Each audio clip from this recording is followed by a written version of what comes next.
How did sit-ins power the civil rights movement? Imagine sitting peacefully at a lunch counter, knowing you might be refused service just because of your skin color. That simple act changed history.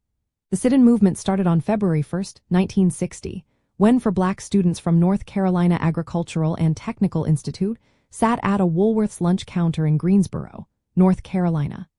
They stayed seated even after being told they couldn't be served, and they refused to leave until the store closed.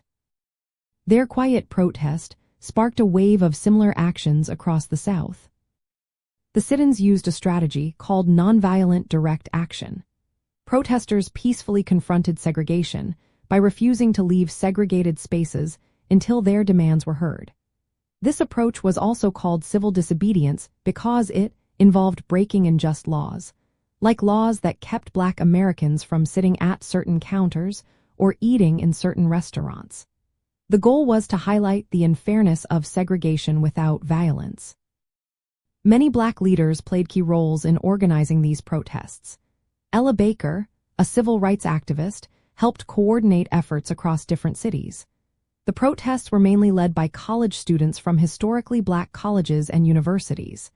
These young people brought energy and hope to the movement, inspiring others to join. Their involvement showed that change could come from the youth and everyday citizens. The impact of sit-ins was huge. They led to the desegregation of many businesses, especially lunch counters and restaurants. For example, Woolworth's in Greensboro agreed to desegregate its lunch counter in July 1960 after economic pressure from boycotts and protests. The movement spread quickly across the South, encouraging other civil rights actions like the Freedom Rides. These protests also helped push forward important laws, including the Civil Rights Act of 1964. Economic pressure was a big part of the strategy.